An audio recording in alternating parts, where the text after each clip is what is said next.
AFM Videos, the leader in football education. Hi, I'm Rex Larder, the managing editor of American Football Monthly, and our guest today is Coach Robbie Owens. Robbie Owens is the head coach of Grand Junction High School in Colorado, and he recently completed a 4-set series of DVDs on his high-octane offense. We think it's going to be the next great offense. The 4 videos include the basics in the run game, the drop-back passing game, the run-pass combo package, and implementing tempo. The complete set of DVDs will be available soon at afmvideos.com. Coach, welcome. Great to have you with us. Thank you. So, tell us about the origins of the no-huddle pistol offense. Well, I think, I spent a lot of time as a defensive coordinator in college, and when I took over in high school as a head coach, I wanted to move to the offensive side of the ball, and what I found is, I wanted to do all those things that I didn't like as a defensive coordinator. I hated quarterback run game, I hated option, I hated 3-by-1 formations, and so it kind of evolved from my time here in Florida, and then moving back to Colorado, that I found that we needed to be able to do things similar to what Nevada was doing. We wanted to run the spread, and I liked what the pistol gave us, because it gave the defense a post-snap read rather than a pre-snap read of what we were going to do. And it's kind of involved. I feel like we've stolen everything that we do is from somebody else, but I feel it's kind of my personality of who I am, and the no huddle stuff. I'm a big believer in tempo, and so all those things kind of combined together. And in the last 3 years, our offense hasn't changed a lot. We've tinkered with a couple things, but we feel like we've had a lot of success because we've really built an identity with our offense. Gotcha. Generally speaking, what kinds of athletes do you need? Do you need specific types of athletes, maybe at the skill positions, to make this successful? Well, I think what I've learned in the last couple of years is there's a lot of different ways. We've had we've had 2 quarterbacks, really 3 quarterbacks in our system since I've started running this offense, and really all 3 of them were very, very different. But statistically, they were all very much the same. And so what we found is they can do it very different. We had one kid that could read a lot better than the others and would pull the ball and had a lot of success. We had other guys that we had to build in some quarterback run game. All of them were efficient passers. I think that's one thing I would say is I like a dual threat quarterback, but that can run. But I also think he's got to be a guy that can distribute the ball in the passing game, so we don't get 9 and 10-man boxes. Right. But I think what we found is we feel like at Grand Junction, it's never been that we've had better athletes than everybody else. What we feel like is our scheme has given us a schematic advantage of some of our opponents. Gotcha. Well, Robbie, your first video is entitled Basics in the Run Game. What are the priorities to making your running game successful?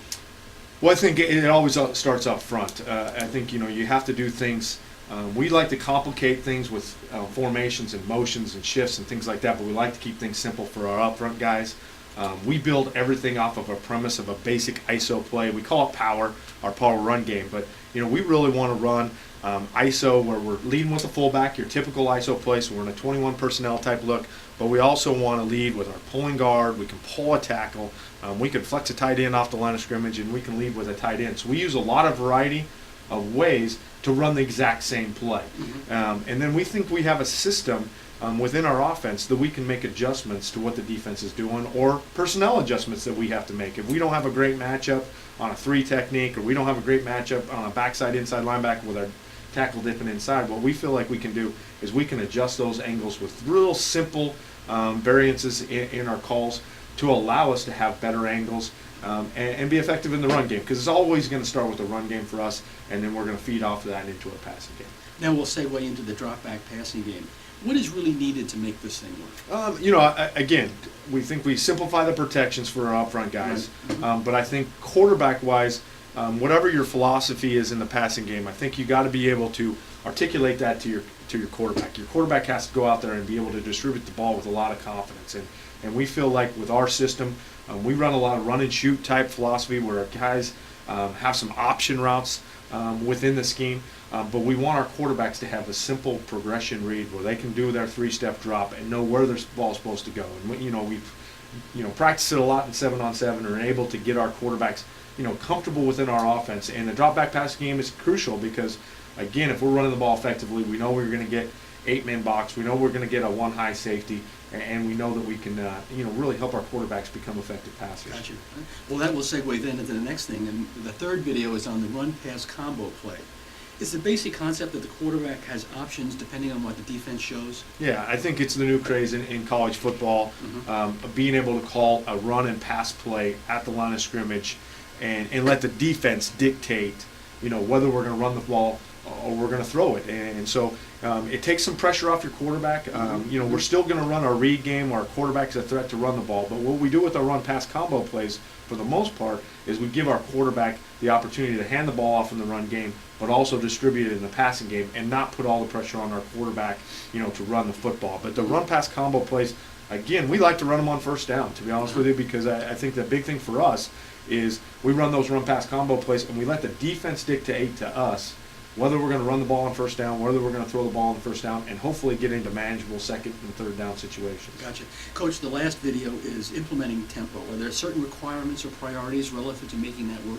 Well, I think, again, a new trend in football is going to be, the tempos. I think everybody's got to fit it to their personality. They got to fit it to their offense. I mean, I'm a big believer in not huddling. I'll probably never huddle again, just because I think it's given us so many aspects to our offense. It's opened it up. But I feel as a coach and an offensive coordinator, I'm able to get our kids in a better play based on what the defense is showing us pre-snap. And we use a variety of tempos. We try to get the defenses to give us a different look so we know we can make an adjustment. But for the most part, we're going to be as fast as we possibly can. And I tell most coaches, I think the key is just incorporate what you're doing currently in your offense and just figure out how to communicate that at the line of scrimmage without giving the defense too much clues. But at the end of the day, the tempo and the pace is not going to allow the defense to adjust a lot, and I think you can take a lot of advantage just with using tempo. Gotcha. Well, Coach, thank you. Appreciate you being with us. Our guest today has been Robbie Owens, the head coach at Grand Junction High School in Colorado. His 4-set DVD coaching instructional package on the No Huddle Power Pistol will be available soon at afmvideos.com. Thanks, Coach. Thank you.